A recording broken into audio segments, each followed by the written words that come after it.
ಕರ್ನಾಟಕದಲ್ಲಿ ಮಹಿಳೆಯರ ಮೇಲಿನ ದೌರ್ಜನ್ಯ ಮತ್ತು ಕಾನೂನು ಮತ್ತು ಸುವ್ಯವಸ್ಥೆ ಬಗ್ಗೆ ಒಂದಷ್ಟು ಏನೆಲ್ಲ ತೊಡಕುಗಳಾಗಿದೆ ಅನ್ನೋದರ ಬಗ್ಗೆ ಒಂದು ಮೆಲುಕು ಹಾಕಲಿಕ್ಕೆ ನಾವು ಈ ಒಂದು ಪತ್ರಿಕಾಗೋಷ್ಠಿಯನ್ನು ಕರೆದಿದ್ದೇವೆ. ಅದು ಸರ್ಕಾರದ ವೈಫಲ್ಯಗಳನ್ನು ಒಂದು ಹೇಳುವ ಎನ್ನುವ ಉದ್ದೇಶದಿಂದ ಇವತ್ತು ಈ ಒಂದು ಪತ್ರಿಕಾಗೋಷ್ಠಿಯನ್ನು ಕರೆದಿದ್ದೇವೆ. ಈಗಾಗಲೇ ನಮ್ಮ ಕರ್ನಾಟಕದಲ್ಲಿ 65ಕ್ಕಿಂತ ಹೆಚ್ಚು ಮಹಿಳೆಯರ ಹತ್ಯೆಯಾಗಿದೆ. ಹುಬ್ಬಳ್ಳಿಯಲ್ಲಿ ನೇಹಾ ಹಿರೇಮಠ್, ಬೆಂಗಳೂರು, ಮೈಸೂರು, ಹುಬ್ಬಳ್ಳಿ, ಯಾದಗಿರಿ ಜಿಲ್ಲೆಗಳಲ್ಲಿ ಪ್ರಕರಣಗಳು ದಾಖಲಾಗಿದೆ. ಅದಲ್ಲದೆ ಕರ್ನಾಟಕದ 1300ಕ್ಕಿಂತ ಹೆಚ್ಚು ಮಹಿಳಾ ಅತ್ಯಾಚಾರ ಪ್ರಕರಣಗಳು ದಾಖಲಾಗಿವೆ. ಮೈಸೂರಿನಲ್ಲಿ ಸಣ್ಣ ಬಾಲಕಿ ಮೇಲೆ ಅತ್ಯಾಚಾರ, ಬೆಂಗಳೂರಲ್ಲಿ ಗ್ಯಾಂಗ್ ರೇಪು, ಕಾಲೇಜು ವಿದ್ಯಾರ್ಥಿನ ಮೇಲೆ ಅತ್ಯಾಚಾರ ಸೇರಿ ಹಲವಾರು ಪ್ರಕರಣಗಳು ಕಂಡುಬಂದಿದೆ.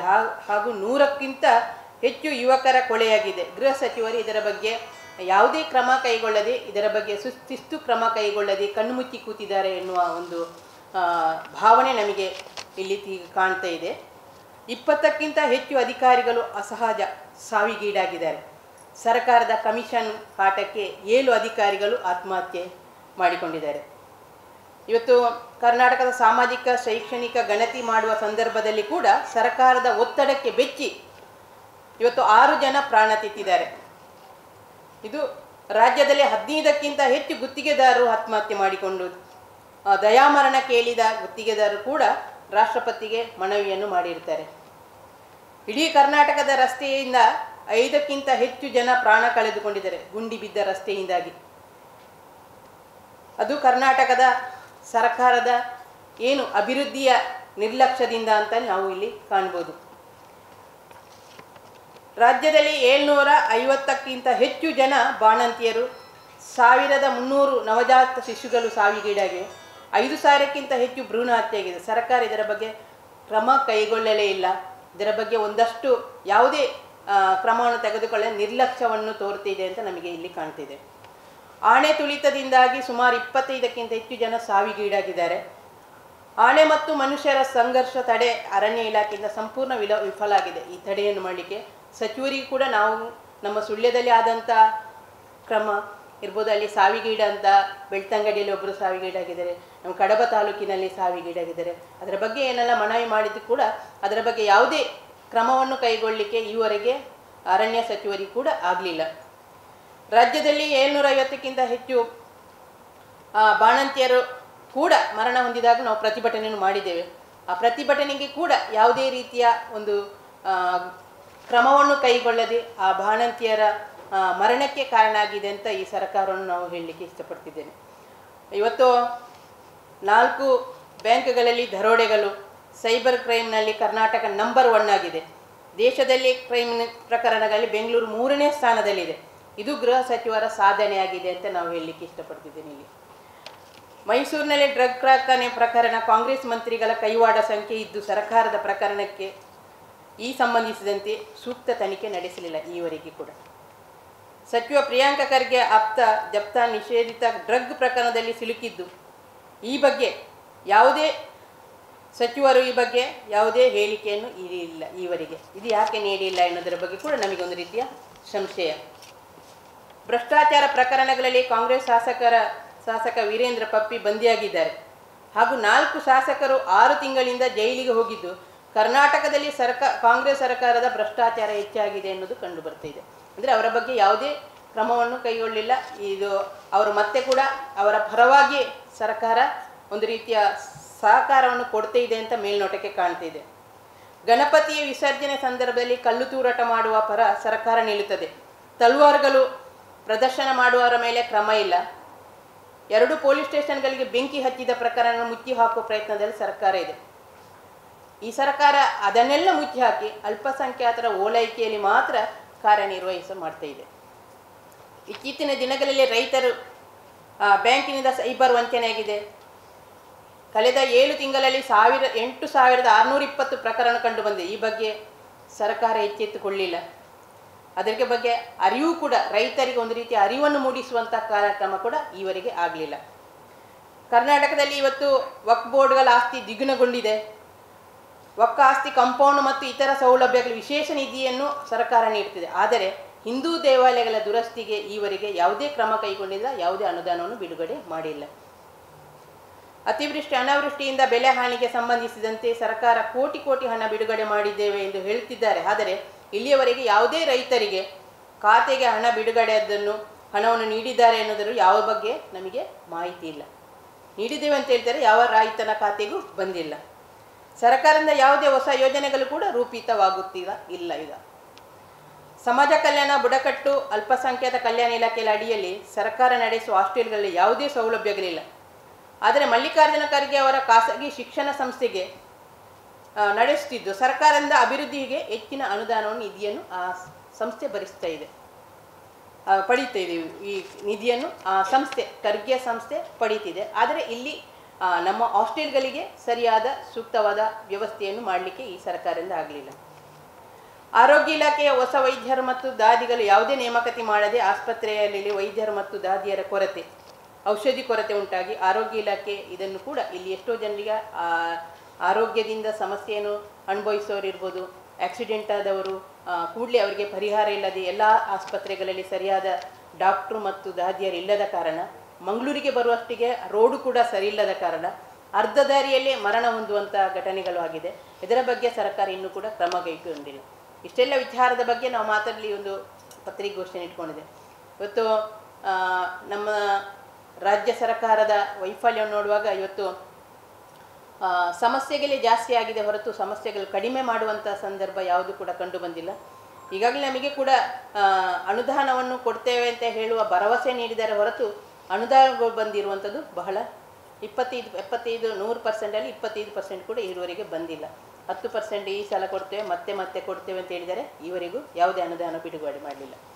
ನಮ್ಮ ತಾಲೂಕಲ್ಲಿ ಒಂದು ಅಂಬೇಡ್ಕರ್ ಭವನ ಒಂದು ಎಷ್ಟು ವರ್ಷದಿಂದ ನೆಲೆಗುಲಿಗೆ ಬಿದ್ದಿದೆ. ಅದಕ್ಕೆ ಅನುದಾನ ಇಡಬೇಕು ಅಂತ ಹೇಳಿದರೆ ಈವರೆಗೆ ಯಾವುದೇ ಅನುದಾನವನ್ನು ಇಡಲಿಲ್ಲ. ಇದು ಕೂಡ ಇದರ ಸರ್ಕಾರದ ವೈಫಲ್ಯ. ಅಂದರೆ ಬಡವರ ಬಗ್ಗೆ ಕಾಳಜಿ ಇಲ್ಲ ಎನ್ನುವುದರ ಬಗ್ಗೆ ಇದನ್ನು ಎತ್ತಿ ತೋರಿಸ್ತಿದೆ. ಇವತ್ತು ನಮ್ಮ ಭಾರತೀಯ ಮಹಿಳಾ ಕ್ರಿಕೆಟ್ ತಂಡಕ್ಕೆ ನಾವೊಂದು ಹಾರ್ದಿಕ ಅಭಿನಂದನೆಯನ್ನು ಸಲ್ಲಿಸಲಿಕ್ಕೆ ಇದ್ದೇವೆ. ಇವತ್ತು ನಮ್ಮ ದೇಶದಲ್ಲಿ 47 ವರ್ಷದಿಂದ ಇವತ್ತು ಕ್ರಿಕೆಟ್ ಏನು ಆಡ್ತಿರುವಂಥ ಮಹಿಳಾ ತಂಡಕ್ಕೆ ವಿಶ್ವ ಚಾಂಪಿಯನ್ ಕ್ರಿಕೆಟ್ನಲ್ಲಿ ಈ ವರ್ಷ ಪ್ರಥಮ ಬಂದು ನಿನ್ನೆ ಗೆದ್ದುಕೊಂಡಿದ್ದಾರೆ. ಅದಕ್ಕೆ ನಾವು ತುಂಬ ಅಭಿನಂದನೆಯನ್ನು ಸಲ್ಲಿಸ್ತಿದ್ದೇವೆ. ಇದು ನಮ್ಮ ದೇಶಕ್ಕೆ ಬಂದ ಕೀರ್ತಿ ಮತ್ತು ಮಹಿಳಾ ಶಕ್ತಿ ಅಂತ ಹೇಳಲಿಕ್ಕೆ ನಾವೊಂದು ಇಷ್ಟಪಡ್ತಿದ್ದೇವೆ. ಇಷ್ಟು ಹೇಳಿ ಇಷ್ಟಿದ್ದೇನೆ.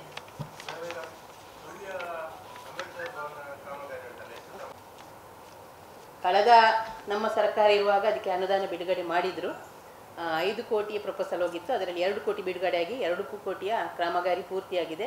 5 ಕೋಟಿ ಅನುದಾನದ ಕಾಮಗಾರಿ ಕೂಡ ಇನ್ನು 3 ಕೋಟಿಯವರೆಗಿನ ಅನುದಾನದ ಕಾಮಗಾರಿ ಆಗಿದೆ. 1 ಕೋಟಿಯವರು ಬರಲಿಕ್ಕೆ ಬಾಕಿ ಇದೆ. 3 ಕೋಟಿ ಬಿಡುಗಡೆ ಆಗಬೇಕು. ಅದಕ್ಕೆ 5 ಕೋಟಿಯ 5.5 ಕೋಟಿಯ ಎಸ್ಟಿಮೇಟ್ ಮಾಡಿಕೊಟ್ಟಿದ್ದಾರೆ. ಅದನ್ನು 5 ಕೋಟಿ 3 ಕೋಟಿಯ 30 ಲಕ್ಷಕ್ಕೆ ಮಾಡಿಕೊಡಿ ಅಂತೇಳಿ ಹೇಳಿದ್ದಾರೆ. ಈವರೆಗೆ ಅನುದಾನ ಬಿಡುಗಡೆ ಆಗಲಿಲ್ಲ.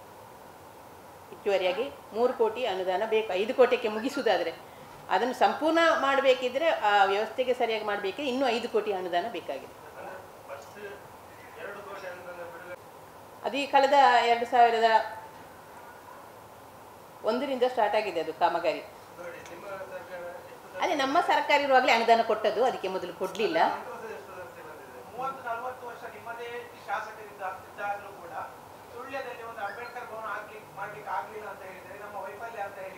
ಅದಕ್ಕೆ ನಾನು ಈಗಲೂ ಈ ಸರ್ಕಾರ ಕೂಡ ಕೊಡಲಿಲ್ಲ. ಅದಕ್ಕೆ ಅರ್ಧ ಕೆಲಸ 5 ಕೋಟಿಯ ಕೆಲಸ ಆಗಿದೆ. ಅಲ್ಲ, ಅವರು ಇರುವಾಗಲೇ ಆದ್ದಿದ್ದು.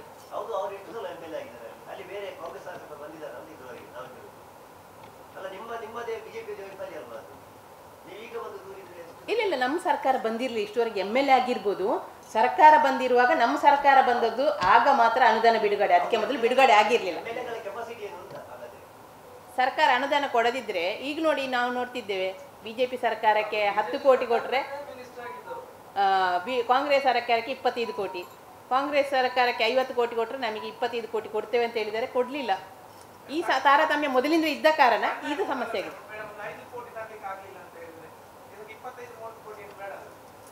ಅಲ್ಲ, ಈಗ ಪ್ರಯತ್ನ ಪಡ್ತದೆ. ನಮ್ಮ ಸರ್ಕಾರ ಇರುವಾಗ ಇದ್ದ ಅನುದಾನ ವಾಪಸ್ ಬಿಡುಗಡೆ ಮಾಡ್ತಾ ಇದ್ದಾರೆ. ಅಲ್ಲ, 5 ಕೋಟಿಗೆ ಎಸ್ಟಿಮೇಟ್ ಮಾಡಿ ಕೊಟ್ಟಿದ್ದಾರೆ. ಬಿಡುಗಡೆ ಅದೇ 2 ಕೋಟಿ.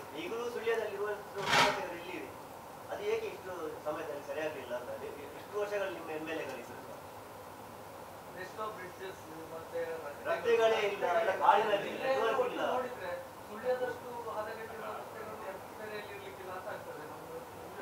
ನಮ್ಮದು ಸುಳ್ಯ ವಿಸ್ತೀರ್ಣದಲ್ಲಿ ಜಾಸ್ತಿ ವಿಸ್ತೀರ್ಣ ಇರುವಂಥದ್ದು ಮತ್ತು ಫಾರೆಸ್ಟ್ ಏರಿಯಾ ಇರುವಂಥದ್ದು ಪ್ರದೇಶಗಳು. ಆದ ಕಾರಣ ಅಲ್ಲಿ ನಮಗೆ ಫಾರೆಸ್ಟ್ನವರ ಪ್ರಾಬ್ಲಮ್ ಕೂಡ ಇದೆ. ಬರೀ ನಾವು ಅನುದಾನ ತಂದ ತಕ್ಷಣ ಅಲ್ಲಿ ಕೆಲಸ ಆಗ್ತದಂತಿಲ್ಲ, ಅಲ್ಲಿ ನಮಗೆಲ್ಲ ಕೆಲಸ ಫಾರೆಸ್ಟ್ನವ್ರದ್ದು ಎಲ್ಲ ಲೋಕಲ್ನವರ ಎಲ್ಲ ಸಮಸ್ಯೆ ನಿಭಾಯಿಸುವಾಗ ಅಲ್ಲಿ ಸಮಸ್ಯೆ ಆ ಅವಧಿ ಮುಗಿದಿರ್ತದೆ, ಮತ್ತೊಂದು ಅವಧಿ ಬರುವಾಗ ಮತ್ತೊಂದು ಸಮಸ್ಯೆ, ಮತ್ತೊಂದು ಕಾನೂನು ಬಂದಿರ್ತದೆ. ಈ ಸಮಸ್ಯೆಯಿಂದ ಅದೆಲ್ಲ ಬಾಕಿಯಾಗಿದೆ.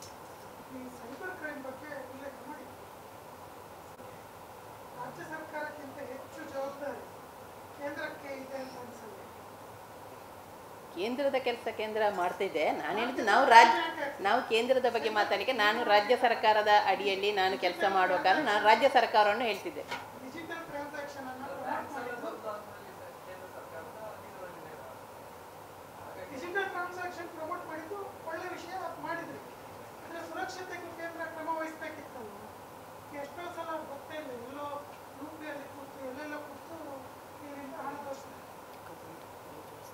ಈಗ ಜಾಸ್ತಿ ಕ್ರೈಮ್ ಇರೋದು ಕರ್ನಾಟಕದಲ್ಲಿ. ಆದ ಕಾರಣ ನಾವು ಕರ್ನಾಟಕ ಸರ್ಕಾರ ಕೂಡ ಇದರ ಬಗ್ಗೆ ಗಮನ ಹರಿಸಬೇಕು ಎನ್ನುವ ನಿಟ್ಟಿನಲ್ಲಿ ಮತ್ತೆ ಕೇಂದ್ರದ ಜವಾಬ್ದಾರಿ ಇದೆ. ಕೇಂದ್ರದಕ್ಕೆ ಅದು MP ಗಳು ಪ್ರಯತ್ನ ಪಡ್ತಾ ಇದ್ದಾರೆ.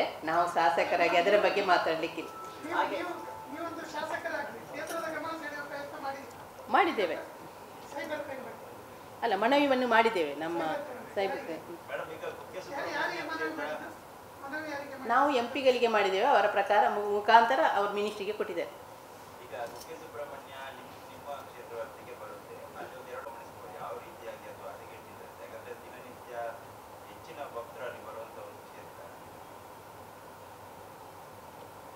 ಅದಕ್ಕೆ ಈಗಾಗಲೇ ನೀವು ಯಾವ ರೋಡ್ ಹೇಳಿದ್ದು?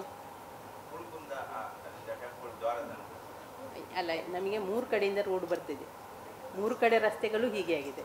ಸರ್ಕಾರಕ್ಕೆ ಮನವಿ ಮಾಡಿಕೊಟ್ಟಿದ್ದೇನೆ. ಈಗಾಗಲೇ ನಾವು ಇಲ್ಲಿ ನಮ್ಮ CRF ಫಂಡಲ್ಲಿ 7 ಕೋಟಿ ಅನುದಾನ ಈಗಾಗಲೇ ಅದಕ್ಕೆ ಬಂದಿದೆ. ಅದೀಗ ಅದು ಕಾಮಗಾರಿ ಆಗ್ತಾ ಉಂಟು. ಈ ಸಲ ಮಳೆ ಜಾಸ್ತಿ ಇದ್ದ ಕಾರಣ ಅದು ಸ್ಥಗಿತ ಆಗಿದೆ ಕೆಲಸ.